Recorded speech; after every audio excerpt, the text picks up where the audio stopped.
Saya usaha ayam Kentucky mini. Sekarang ini hanya titip 4 tempat. Yang dulunya 12, sekarang jadi 4 karena sudah usia. Kemudian saya PAL untuk terakhir itu di SMP 1.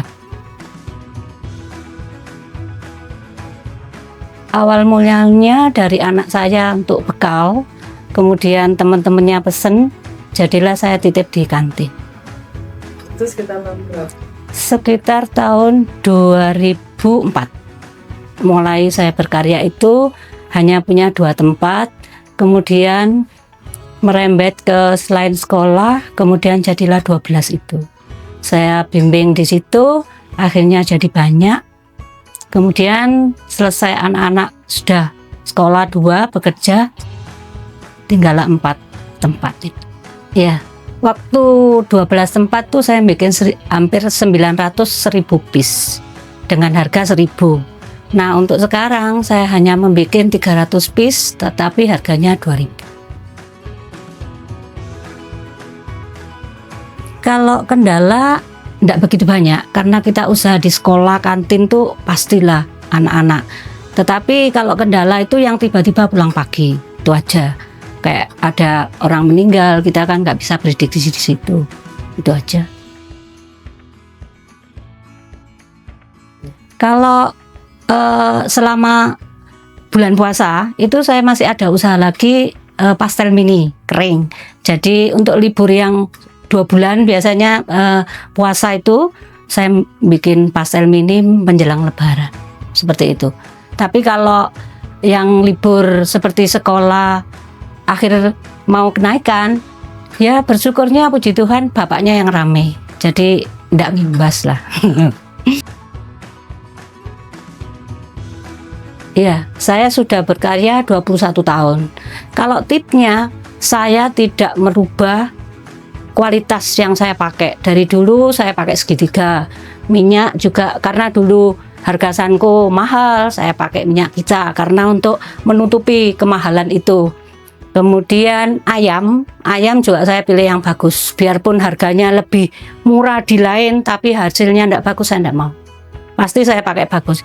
Dari mulai tepung dulu yang harga 6.000 sampai sekarang menjadi 10.000, tetap itu saya pakai segitiga. Kalau saya dari dulu itu prinsip pendidikan nomor 1. Karena apa? Saya dulunya kepingin ndak kuliah, anak-anak harus bagaimanapun caranya. Jadi saya berkarya dulu yang mulai bikin 900 sampai 1.000 piece itu mulai jam 1 sampai jam 8. Itu saya perjuangkan anak-anak jangan sampai kepontal-pontal untuk sekolahnya. Jadi bagaimanapun sekolah nomor 1.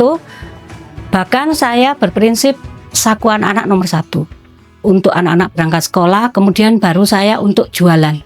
Saya mending anak-anak yang tetap daripada jualan saya kurangi seperti itu. Jualan, oke. Kalau seperti ini, saya naruh pagi jam 6 harus saya sudah kirim-kirim sampai jam 8 itu. Kemudian setelah istirahat kita ambil uangnya. Nah, dari keuangan yang dulu bermodal sekitar 650 menjadilah 900, 950 seperti itu. Nah, dari hasil itu saya kelola untuk anak-anak. Dulu saya memberi saku anak-anak itu sehari 135 sampai bahkan kadang ada yang double. Karena apa? Anak-anak ada yang nginep waktu kuliah. Dan sekarang sisanya saya kumpulin untuk anak-anak biayanya. Kemudian dari bapaknya itu saya sisihkan, benar-benar saya sisihkan. Karena apa? Suatu saat anak-anak butuh uang banyak, disitulah. Nah, baru anak-anak bekerja itu kenalah saya sama Sawiran. Kalau saya bersama Sawiran kebetulan pas anak-anak sudah bekerja, jadi saya nyun sewu, anak-anak 2 itu mengasihi saya. Pasti saya masukkan di Sawiran. Di Sawiran saya kumpulin dikit-dikit, kalau ada saya ambil. Kemudian saya butuh apa?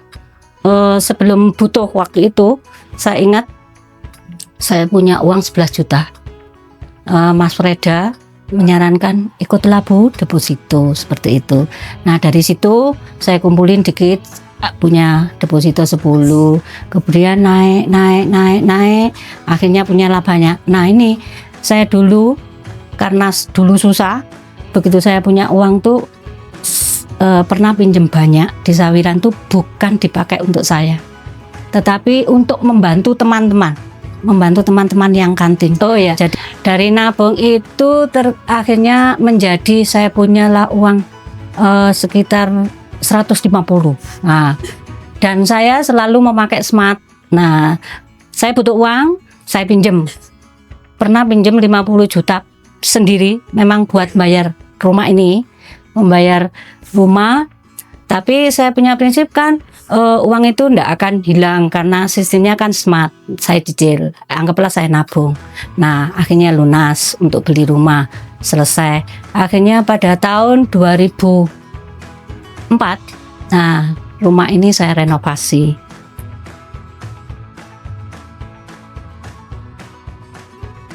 Saya rasa saya banyak manfaatnya untuk yaitu belajar memilih keuangan.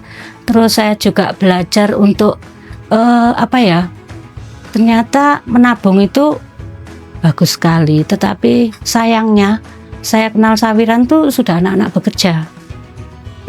Jadi istilahnya pengalaman itu hanya untuk saya bisa di Sawiran tuh ya ini buat rumah ini. Kalau untuk anak sekolah tinggal satu waktu itu, tinggal si kecil, jadinya saya enggak begitu imbas karena sudah ditompang sama kakak-kakaknya seperti itu. Bagi siapapun pemula boleh kalau mau istilahnya mau resep saya untuk diteruskan, monggo. Karena apa? Resep itu nantinya biar menular ke yang lainnya, juga bermanfaat karena sudah saya membawa beberapa teman juga saudara yang berkarya ini juga banyak manfaatnya. Contohnya kita tidak boleh menyepelekan 1000. Dari 1000 loh saya bisa nyekolahkan anak-anak. Dari hal yang kecil kadang-kadang orang sepele, saya bu apa, tetapi saya banyak manfaatnya dari situ. Terus saya kalau sudah berkarya itu tekunlah, sabar, seperti itu, akhirnya nanti akan membuahkan hasil. Dan saya berpesan untuk teman-teman yang sudah kiranya sudah banyak keuangan yang sudah selesai untuk anak-anaknya, ya untuk masa tua kita, ya disisihkan untuk diri kita sendiri. Karena apa? Kita tidak boleh bergantung pada anak, tetapi kita harus di masa tua itu berdiri sendiri karena anak-anak juga mempunyai kewajiban sendiri-sendiri. Seperti itu. Tetaplah bergabung dengan Sawiran karena Sawiran itu biarpun kita ada kendala pasti ada solusinya.